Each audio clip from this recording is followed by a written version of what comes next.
আসসালামু আলাইকুম। সম্মানিত এমপিওভুক্ত স্কুল, কলেজ, মাদ্রাসা এবং কারিগরি শিক্ষা প্রতিষ্ঠানের শিক্ষক এবং কর্মচারীবৃন্দকে জানাচ্ছি আন্তরিক অভিনন্দন এবং শুভেচ্ছা।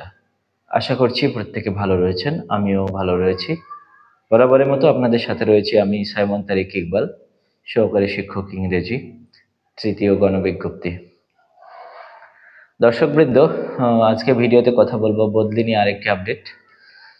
গতকালকে আপনারা জানেন, অর্থাৎ গতকাল বলতে 12ই নভেম্বর 2025 সাল, আর আজকে আমি ভিডিওটি বানাচ্ছি 13ই নভেম্বর 2025 ইংরেজি সাল। গতকালকে বদলি নিয়ে একটা কর্মশালা ছিল, জানেন আপনারা। সেখানে কিছু সিদ্ধান্ত এসেছে। সব সিদ্ধান্ত তো আর জানা যাবে না, যেহেতু এটা সরকারি দপ্তরের একটা সিদ্ধান্ত। সব সিদ্ধান্ত আমরা জানতে পারবো না এই সভা থেকে। কিছু কিছু মূল সিদ্ধান্ত এসেছে, আমরা জানাবো আপনাদেরকে। প্রথমত হলো যে বিশেষ করে কারা বাদ পড়তে যাচ্ছে এই বদলিতে, এবং বদলির যে নীতিমালা সংশোধন হয়েছে এটা কতদিনের মধ্যে চূড়ান্ত করা হবে, এই আর কি। আপনারা জানেন যে শিক্ষকরা একটা আন্দোলনে গিয়েছিল 10 তারিখে, সেখানে কিছু কর্মী তাদের প্রতিনিধিকে ডাকা হয়েছিল। এখন এই নীতিমালায় অনেক সংশোধনী এসেছে, বেশ কিছু গুরুত্বপূর্ণ সংশোধনী এসেছে। প্রথমত এখানে বলা হয়েছিল যে শুধুমাত্র এনটিআরসি-এর যারা সুপারিশপ্রাপ্ত তাদেরকে নিয়োগ দেওয়া হবে। পরবর্তীতে কমিটি নিয়োগপ্রাপ্ত শিক্ষকরাও একটা রিট করে, আর এই রিটের মাধ্যমে রিট তাদের একটা জবাব, কারণ দর্শানোর একটা নোটিশ পাঠায় স্থগিত করে। তো সেহেতু তারা আইনি ঝামেলায় জড়াতে চায়নি শিক্ষা মন্ত্রণালয়। তারা সরাসরি সিদ্ধান্ত নিয়েছে যে তারা সার্বজনীন বদলি দেবে, অর্থাৎ কমিটি নিয়োগপ্রাপ্তরা বদলি সুযোগ পাবেন। তবে এখন যারা বাদ পড়তে যাচ্ছেন, বিশেষ করে জেলার যারা প্রার্থী রয়েছেন, অর্থাৎ একই জেলার ভিতরে তারা বদলি হতে চান, হয়তো তার বাসা থেকে একটু দূরে স্কুলে আছে, তিনি হয়তো তার নিজ উপজেলায় যেতে চান, বা নিজের উপজেলায় নেই, অন্য উপজেলায় রয়েছেন, এরকম আছে। তাদের আপাতত বাদ রাখা হচ্ছে, কারণ তাদের নিলে একটা বিশৃঙ্খলা তৈরি হবে এই আশঙ্কায়।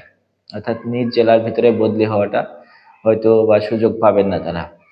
আর একটা বিষয় হলো 2005 সালের আগে যারা নিয়োগপ্রাপ্ত হয়েছেন, হ্যাঁ, তাদেরকে বাদ রাখা হচ্ছে এই বদলির তালিকা থেকে। তারা বদলি হতে পারবেন না। এরপরে যেটা জানতে চাচ্ছি যে এই সংশোধনী যে নীতিমালা, এটা কত দিনের মধ্যে চূড়ান্ত করা হবে। এটা আগামী 1 সপ্তাহের মধ্যেই চূড়ান্ত করে ফেলা হবে, কারণ শিক্ষা মন্ত্রণালয় একটা চাপ হিসেবে নিচ্ছে, মাউসি শিক্ষা মন্ত্রণালয়, যে তাদের উপর একটা চাপ রয়েছে বদলির জন্য। এই জন্য তারা একটু দ্রুত কাজ করতে চাচ্ছে, আর দ্রুত কাজ করতে চাওয়ার কারণে তারা সফটওয়্যারেও হাত দিতে হবে দ্রুত বদলি করতে হলে। এই জন্য সফটওয়্যার বানাতে যাচ্ছে, টেলিটকের সাথে কথাবার্তা চূড়ান্ত হয়েছে, তারা একটা মডিউলও দিয়েছে। এই হিসেবে এখন টেলিটক যে সফটওয়্যারটা বানাবে, সেক্ষেত্রে তাদের তো নীতিমালাটা লাগবে, সেই নীতিমালার আলোকেই তো সফটওয়্যারটা বানাতে হবে। অর্থাৎ কারা বদলি সুযোগ পাবে, কারা পাবে না, এগুলো তো সফটওয়্যারে সব লিপিবদ্ধ থাকতে হবে, সেই অনুযায়ী রূপরেখা সফটওয়্যারে আঁকতে হবে।